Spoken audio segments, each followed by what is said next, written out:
Bonjour, fidèles téléspectateurs de la radio Matassa. Dans le cadre de notre émission FADA, nous amène ici de la somptueuse salle de conférence Mahatma Gandhi pour échanger avec les jeunes, toujours par rapport à la thématique du leadership. Ce jour, on va discuter par rapport au, comme je le disais, leadership axé par rapport à la jeunesse. Pour débattre de cette question, je suis entouré de deux jeunes gens.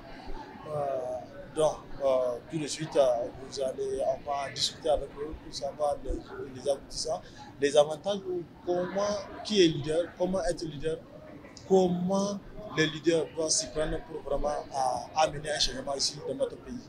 Bonjour. Bonjour. Votre nom? Mon nom c'est Moussa Alassane. Je suis ambassadeur de la 3e édition de la JNJL. Et cette année, je suis organisateur de cet même événement. Alors, pourquoi? Pour vous, c'est quoi le leadership? Pour moi, le leadership, c'est la capacité d'une personne à influencer d'autres personnes, à impacter positivement. Pour moi, le leadership, c'est un peu comme si je dis, venez, on va. C'est de se dire que nous avons des capacités que nous pouvons utiliser pour pouvoir impacter le monde positivement. Donc, changer le monde. Changer le monde un peu, ouais. Merci. Bonjour. Bonjour. Votre nom? Moi, c'est Soumane Ramtou. Soumane Ramtou. Vous, c'est quoi être leader? Le leader, c'est quelqu'un avec qui on grandit. C'est quelqu'un qui a un rêve et par son rêve, fait évoluer les autres aussi. Un leader, on ne reçoit pas l'ordre d'un leader. Un leader, on grandit avec lui. Donc, un leader, un leader n'a pas de concurrent. Un leader n'a que des collaborateurs. Alors, leader, jeune leader, comment un jeune peut influencer ou bien amener un changement? Un jeune, bon, ça, par sa manière de faire, par sa manière d'être et par ses comportements, genre, comment on appelle, déjà son comportement doit être exemplaire parce qu'un leader c'est un exemple. Un leader n'est pas là et il fait des... Un leader doit être un exemple pour tout le monde parce que les gens le suivent et pour qu'il soit, comment on appelle, une inspiration pour les autres, il doit avoir un comportement exemplaire. Oui. On dit, généralement, quand on parle de leader, on va désigner. Est-ce qu'un jeune peut être leader? Évidemment, évidemment. Moi, je me dis que c'est notre société qui a transformé les choses, mais avec cette cérémonie qui a eu lieu aujourd'hui, on est en train de voir dans quelle mesure est-ce qu'on peut changer les choses. Dans le temps, quand on dit jeune, on fait allusion à tous ceux qui aiment de la société. Alors qu'aujourd'hui, les choses sont en train de changer. Les gens ont beaucoup plus confiance en eux. Les jeunes sont en train de développer leurs capacités pour montrer qu'ils peuvent être au devant. Ils peuvent jouer leur rôle de moteur de développement d'un pays. Moi, je me dis que la cadence a changé parce que maintenant, tout le monde a compris et vraiment, les capacités, les jeunes ont compris que ce n'est plus l'époque des temps anciens. Nous sommes à une ère où il suffit que tu sois jeune ou pas, ça ne sera pas un frein pour ton leadership. C'est juste avoir confiance en soi et montrer que tu es à la hauteur des attentes. C'est ça. Justement, en venant vers toi, on sait que le Niger, on est dans une société patriarcale où il y a une dominance des hommes. En tant que femme, en tant que jeune fille, est-ce que être leader féminin, est-ce que c'est la même chose pour les jeunes garçons? En tant que jeune fille, être leader féminin, c'est pas la même chose. Ça ne peut pas être la même chose. Surtout qu'on est au Niger, ça ne peut pas être la même chose. Les garçons, déjà, eux, ils sont montés à un escalier. Déjà, on dit souvent dans la culture, on dit le garçon, il est né, il naît chef. Donc, nous, on doit chercher notre place. C'est comme si on a une double bataille à faire. Et vraiment, comment on l'appelle?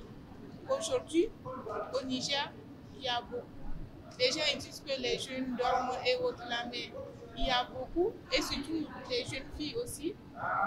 Je vois, il y a un engouement dans l'entrepreneuriat, dans le leadership, que c'est incroyable, c'est à encourager.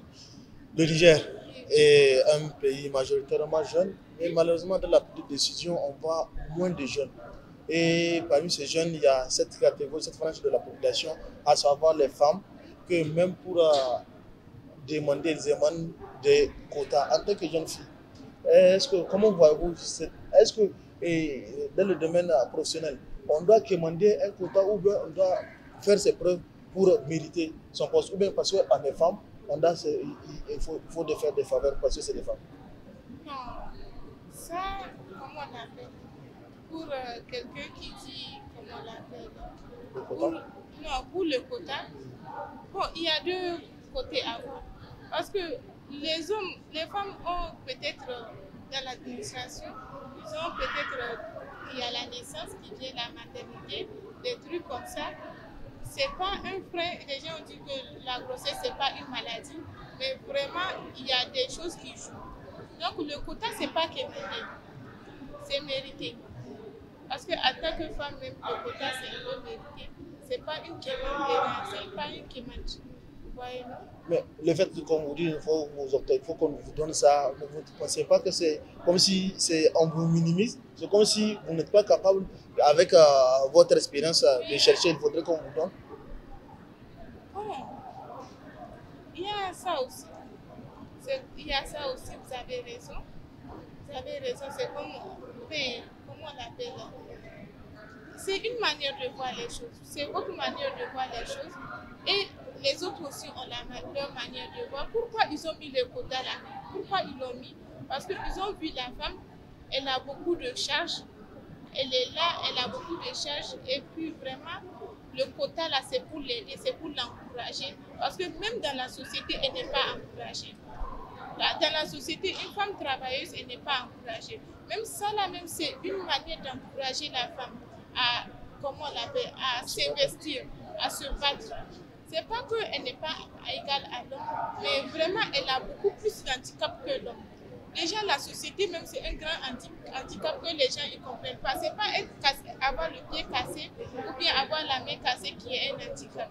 Même les gens derrière toi qui, chaque fois, ils te disent, toi, tu es femme, tu ne dois pas faire ça. On te donne les limites. Déjà, les limites sont tracées avant même ta naissance. Donc ça, c'est une barrière à casser pour la femme. Donc c'est encore un obstacle de plus pour la femme. Donc le quota, là, moi, je vois que vraiment, c'est pas une quémane, mais c'est quelque chose, elle a droit à ça. C'est une récompense, c'est une, comment on appelle, pour l'encourager. D'accord. Et on sait, on voit l'aspect politique, que ce soit au niveau de l'administration, les postes de responsabilité, les prises de décision, généralement, c'est des aînés. Et ces aînés vous taxent, vous, les jeunes, étant on peut se terre à terre. Souvent, vous n'êtes pas qualifié ou incompétent à gérer les affaires qu'on vous donne. Quelle réponse avez-vous à donner à ces aînés? Pour cela, moi je crois que la question de la compétence, c'est juste une question qui est mise entre parenthèses pour ne pas donner ce qui revient de droit à la jeunesse. Parce qu'on sait aujourd'hui, personne n'est né avec des compétences. Les compétences, on les acquiert. Les écoles, tout à l'heure, l'intervention de l'associé manager des leaders d'Afrique disait que selon les chiffres de l'INS, chaque année, c'est 50 000 diplômés qui sortent. Mais ces 50 000 diplômés, est-ce que l'État a un processus de suivi, un processus de les octroyer peut-être, ne serait-ce qu'un stage pour qu'ils acquièrent des connaissances? Parce que sortie de l'école, pour moi, l'école c'est la théorie et la pratique, c'est sur le terrain. Comment est-ce que l'on peut être compétent si l'on ne va pas sur le terrain? Moi, je crois que les jeunes vont révolutionner les choses. Et nous, on ne va pas attendre de revendiquer pour dire que les jeunes ont droit à ceci ou cela. On va faire nos preuves, on va travailler jusqu'à mourir et on aura ce qu'on veut, Inch'Allah. Alors, en tant que fille, quelle jeune fille, quel sera le message à l'endroit des autres filles par rapport au comportement un peu des femmes qui s'isolent dans les prises de décision? Quand il y a un homme, je se met à l'écart, non, comme il y a l'homme, moi je me mets à l'écart. C'est-à-dire que, alors que l'homme et la femme, ils ont été créés avec le même savoir. Pourquoi ce comportement de ce que la femme va vouloir se minimiser? Et quel est le message à l'endroit de tes chères sœurs, jeunes filles qui se minimisent? Ok. Pourquoi le comportement de la femme qui se minimise? Parce qu'elle est minimisée. C'est ça le truc. Elle est déjà minimisée. Là où il y a des hommes, quand la femme s'approche, ils disent, comment on l'appelle, elle est méprisée. Genre, ils vont se dire c'est pas sa place. Tant qu'il y a 5 hommes ici à Niamey et il y a une femme entre eux, ils vont se dire qu'est-ce qu'elle elle fait là-bas. Ils vont se dire c'est pas sa place là-bas. Genre, ils ont les gens, comment on l'appelle, ils ont une mentalité qui, tu veux pas, en tant que femme, ça va te heurter et ça va te jouer sur toi. Alors, comment faut-il pour inverser la tendance? Pour inverser la tendance, vraiment, il faut une sensibilisation. Et aussi, il faut un éveil personnel de chaque fille. Il faut un éveil personnel. Il ne faut pas qu'ils attendent que, genre, moi, des fois, je fais mes trucs, les gens me demandent si je suis une femme divorcée.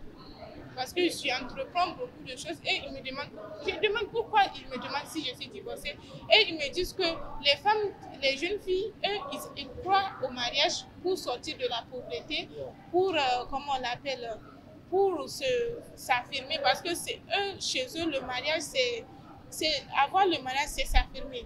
Donc, tant que tu es jeune fille, tu ne peux pas t'affirmer chez eux. Donc, souvent, c'est ceux qui sont rentrés dans le mariage, ils sont sortis. C'est comme si eux, ils sont allés voir ce qu'il y a dedans et ils sont sortis. C'est pour ça que les gens me demandent si je suis divorcée. Alors que je ne suis pas divorcée, c'est une jeune fille seulement qui voit ce que les gens, eux, ils attendent le mariage avant de voir. Et vraiment, ça aussi, ça joue. La femme et l'homme, ils doivent contribuer. Et c'est ça aussi qui va, comment on l'appelle, la réussite des mariages aussi. Ça contribue vraiment à la réussite des mariages. Si toi tu es là, chaque fois on te donne, chaque fois on te donne, ça casse un peu le truc. Ce n'est pas équilibré. Et vraiment, il y a une émancipation des jeunes filles maintenant. Elles doivent avoir, comment on l'appelle, Un autre esprit. une autre esprit, une autre façon de voir les choses. Que ne pas attendre le mari riche pour changer leur vie. Eux-mêmes, ils peuvent changer leur vie. Eux-mêmes, ils peuvent s'occuper de leurs parents. Eux-mêmes, ils peuvent s'occuper de leurs petits frères et autres là. C'est pas l'homme, le mari qui doit s'occuper de sa famille, de la famille de la jeune fille, de la grand-mère de la jeune fille, des trucs comme ça. Donc vraiment, il faut savoir prendre ses responsabilités. Il faut savoir assumer son rôle. Tant que tu es une grande sœur, il faut assumer son rôle. Il faut t'occuper. C'est pas un homme qui va t'aider à t'occuper de ta famille. C'est ça. Je veux un peu rebondir sur ce qu'elle a dit. Il y a un autre aspect qu'elle a évoqué pour dire que dans cette société, la femme est vue comme marginalisée. Moi, je suis concept. On dit qu'ils sont mauvais, c'est moche. Ça veut dire que si on te colle une étiquette, ça dépend de toi. Qu'est-ce que tu fais de cette étiquette-là? Est-ce que tu es d'accord que les femmes sont marginalisées et tu vas rester dans ton coin à attendre des combats ou bien tu vas enlever cela dans ta tête et mener ton combat? La question reste posée. Alors, quel sera votre message à l'endroit des jeunes? Mon message à l'endroit des jeunes, c'est travailler sans relâche. Travailler sans relâche. Travailler sans relâche. Et beaucoup de jeunes qui sont diplômés se disent qu'ils sont, au-dessus de certains emplois. Beaucoup de jeunes se disent que moi, je ne peux pas être ouvrier alors que j'ai le bac, j'ai la licence. Ça ne compte pas. Seul le travail libère. Que les jeunes comprennent que personne ne viendra construire ce pays à notre place. Travaillons sans relâche. Travaillons sans relâche. Moi, c'est tout cela que j'ai à dire à la jeunesse. Comme dit le jeune, le Niger nous appartient et personne ne va venir travailler et faire développer le Niger sans la jeunesse, parce que la jeunesse et le pays, la majorité de la population du pays, c'est les jeunes. Donc, être leader, c'est possible. Changer le monde, c'est possible. Changer le Niger, c'est possible. Grâce à la volonté des jeunes.